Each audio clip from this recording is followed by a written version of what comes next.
ဟုတ်ကဲ့ဒေါက်တာဖုံးပါဒါကတော့ vitamin D မလုံလောက်ခြင်းအကြောင်းအပိုင်း3ပါအဲ့ဒီမှာ vitamin D ရဲ့ထားတဲ့ level အကြောင်းပြောမယ်ဆိုတော့ vitamin D ကိုစစ်လို့ရှိရင်ပိုကောင်းတယ်စစ်ရင်သူက25 OHD ပေါ့နော် total vitamin D level လို့လည်းခေါ်တယ်25 OHD level လို့လည်းခေါ်တယ်အဲ့ဒါကိုစစ်ရင်လုံလောက်ပြီနောက်တစ်ခုပိုဈေးကြီးတဲ့ဟာပေါ့နော်တခြားနိုင်ငံမှာဘန်ကောက်တို့ဘာလို့ပို့စစ်ရတဲ့ဟာရှိတယ်အဲ့ဒါကျတော့ active form စစ်တာ125 OHD level အဲ့ဒါတော့မလို့ရိုးရိုးလူသားမဲ့လူတော့ကအဲ့ဒါမလို့စစ်လိုက်လို့ရှိရင်ထားရမဲ့ဒီ level ကကြတော့ guideline တွေကတစ်ခုနဲ့တစ်ခုမတူကြဘူးဒါပေမဲ့ရေပူရအပြင်ပြန်ခြုံမိကြည့်လိုက်မယ်ဆိုရင်ထားစေခြင်းတဲ့ level 50ကနေပြီးတော့100ချားမှာထားစေခြင်းတာ100အထက်ဆိုရင် toxicity ဖြစ်ဖို့ chance များတယ်ဒီ vitamin D များသွားရင်လည်းသူအဆိပ်တင်တတ်တယ်မကောင်းဘူးဆိုတော့အဲ့ဒါလည်းပြောပြမယ်ပေါ့နော်အဲ့တော့50ကနေ100ချားမှာထားနိုင်ရင်ထိန်းထားနိုင်ရင်အဆင်ပြေပြီအဲ့တော့ကျွန်တော်ဆက်ပြောမှာကျတော့ဘလို့လူတွေမှာ vitamin D နည်းမှာလဲပေါ့အပိုင်း1ကဟာတိုင်းပြောရရင်တော့နေအောင်ကြည့်တယ်မထွက်တဲ့လူကတော့ vitamin D နည်းမှာပေါ့ပြီးရင် vitamin D ပါဝင်တဲ့အစားအသောက်တွေတိတ်မစားတဲ့လူနည်းမှာပေါ့နံပါတ်3ကကျတော့ vitamin D ဖြည့်စွက်စာမတောက်ဘူးစားလည်းမစားဘူးနေအောင်လည်းမထွက်ဘူးဆိုလို့ရှိရင်နည်းနေမယ်နံပါတ်4ကကျတော့တချို့ဆေးတွေက vitamin D ကိုနည်းစေတဲ့ effect ရှိတယ်ဥပမာ dexamethasone ဆိုတဲ့ဆေးမျိုးစားတယ်သူအယောင်ကျဆေးမျိုးစားတယ်ပေါ့နော်နံပါတ်2ကကျတော့သွေးပေါင်ချိန်ကျဆေးတွေမှာ calcium channel blocker nifedipine အုပ်စုနံပါတ်3ကကျတော့နှလုံးညှစ်အားမကောင်းတဲ့လူတွေမှာတောက်တဲ့စီးဆေးတွေပေါ့နော် spironolactone အုပ်စု spironolactone spironolactone နောက်တစ်ခုကတော့ TB ဆေးမျိုးစားဖြစ်တဲ့ rifampicin ပေါ့နော်အဲဒီဆေးတွေတောက်နေတဲ့လူက vitamin D ချို့တဲ့ဖို့များတယ်ဒါတော့နေအောင်ကြည့်လဲထွက်တယ်ဆိုရင်တော့မှဒီဆေးတွေကြောင့်ချို့တဲ့နိုင်တယ်နံပါတ်5ကကျတော့မျိုးရိုး genetic ကြောင့်မို့လို့လဲချို့တဲ့နိုင်တယ်နံပါတ်6ကအသက်အရွယ်အရင်ကြီးလို့ရှိရင်လည်းချို့တဲ့နိုင်တယ်အသက်အရွယ်ကြီးရင်သူတို့ရဲ့ဒီအရေပြားမှာတိန်းထားတဲ့ဒီ vitamin D အတွက်အဓိကလိုအပ်တဲ့ compound ပေါ့ 7-DHC ဆိုတဲ့ cholesterol အမျိုးအစားအဲသူကနည်းလာတယ်နည်းလာတော့နေအောင်ကြည့်ဘယ်လောက်ခံဒီမရဘူးပေါ့နော်နံပါတ်9ကကျတော့နေရာဒေသရာသီဥတုပေါ့နေရာဒေသဆိုတာကျတော့ဒီတောင်ပေါ်ဒေသတွေမှာ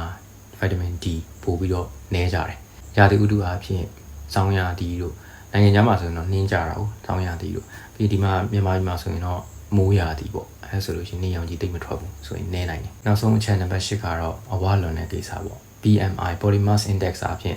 40ကျော်လို့ရှိရင်ပိုဆိုးတယ်ဘာကြောင့်လဲဆိုတော့ vitamin D ဆိုတာက fat soluble vitamin သူကအဆီမှာပျော်ဝင်တဲ့ vitamin ဒီ weight များတဲ့လူကတကူလုံးမှာအဆီရှိတယ် adipose tissue တွေရှိတယ်အဲ့အဆီတွေထဲမှာဒီ vitamin D ကဝင်ပြီးတော့အောင်းပြီးတော့သူ့ကိုသိမ်းထားနိုင်တယ်ပေါ့ dilution effect လို့ခေါ်တယ်ဘယ်လိုပြောမလဲ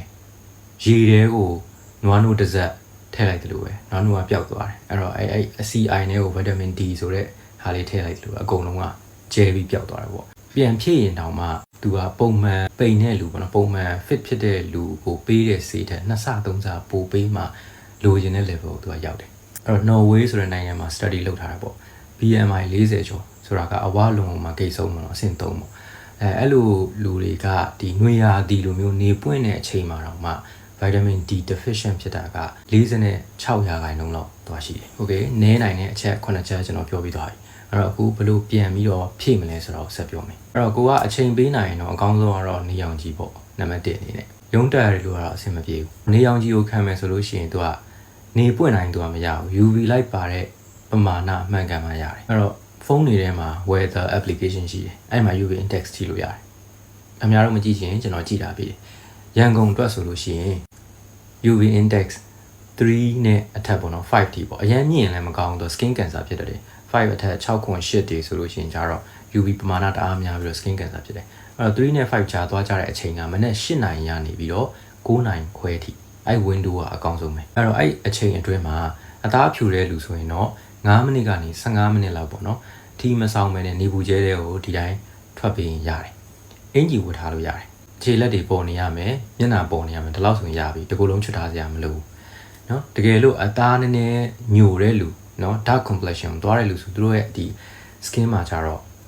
melanin ပေါ့เนาะ UV ကို protect လုပ်တဲ့ cover ပါတယ် cover ပါတော့သူတို့ဆိုရင်နည်းနည်းပိုကြလေးခံပေးရတယ်15မိနစ်ကနေမိနစ်30နေအောင်ကြီးခံပြီးတော့မှအသားဖြူတဲ့လူလောက်ထိတော့ vitamin D level ရမှာဒီမှာမှတ်သားစရာတစ်ခုက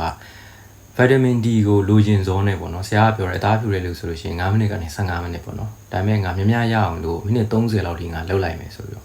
့အဲ့လိုဆိုရင်လည်း effect ကပိုမထူပါဘူး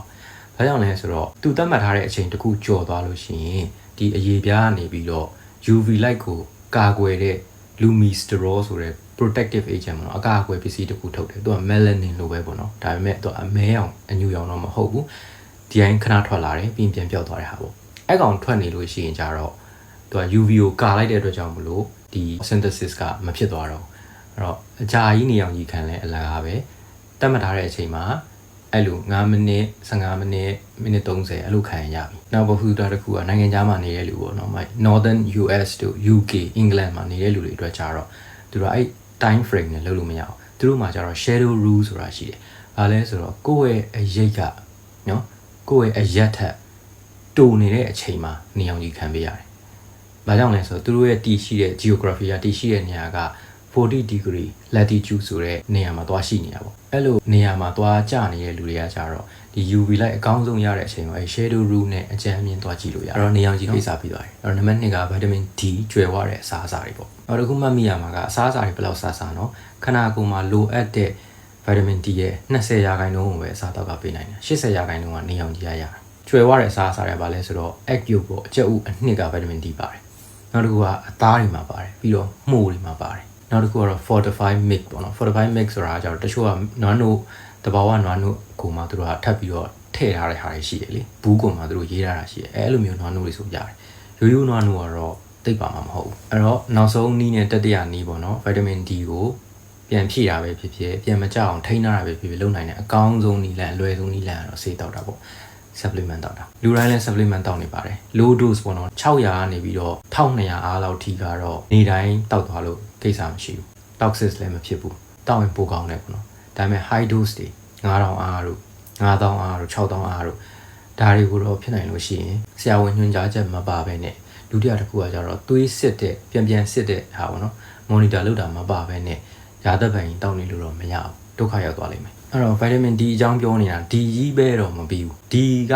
ခန္ဓာကိုယ်ရဲ့ဝင်သွားပြီဆိုရင်သူအလုပ်လုပ်ဖို့သူ activate လုပ်ဖို့ပေါ့နော်အရာတွေရှိတယ်။ဘာလဲဆိုတော့ magnesium အရင်ရေးကြည့်တယ်။ D ပဲတောက်ပြီး magnesium ချို့တဲ့နေတဲ့လူမှာကျတော့ D ကကောင်းကောင်းအလုပ်မလုပ်ဘူး။အဲ့တော့သူ့ရဲ့ D deficiency မလုံလောက်တဲ့လက္ခဏာတွေကဆက်ရှိနေမှာပဲ magnesium အရေးကြီးတယ်။နံပါတ်2ကဘာအရေးကြီးလဲဆိုတော့တွဲဘက်ပေါ့နော် vitamin K2 ကလည်းအရေးကြီးတယ်။အဲ့တော့ K2 ကရိုးရိုးပေါ့နော်1000အားလေးနေတိုင်းတောက်နေတဲ့လူအတွက်ကတော့တိတ်ကိစ္စမရှိဘူးမလို့ဒါပေမဲ့ကိုက high dose ဆို9000အားတွေ9000အားတွေ6000အားတွေတောက်နေမယ်ရေရှည်တောက်နေမယ်ဆိုလို့ရှိရင် K2 မပါလို့ရှိရင်နှလုံးသွေးကြောမှာထုံးသွားတဲ့တယ်နှလုံးသွေးကြောကျဉ်းတက်တယ်ပြီးရင်မလိုအပ်တဲ့နေရာမှာထုံးသွားတဲ့တယ်မှာရင်သားမှာထုံးတယ်တာမျိုးဒါမျိုးတွေဖြစ်တတ်တယ်နောက်ဆုံးတစ်ခုကတော့ကျွန်တော်ရှေ့မှာလည်းပြောတယ် vitamin D က vitamin A C E ပေါ့နော်အဲ့ဒါကြီးနောက်တစ်ခုက omega 3ငါးကြီးစီနဲ့တွဲတောက်လို့ရှိရင်သူတို့ရဲ့ antioxidant effect ကအများကြီးပိုကောင်းတယ်အဲ့တော့ခန္ဓာကိုယ်အိုမင်းရင်ညော်ခြင်းကိုအများကြီးကာကွယ်နိုင်တယ်ရှော့ချနိုင်တယ်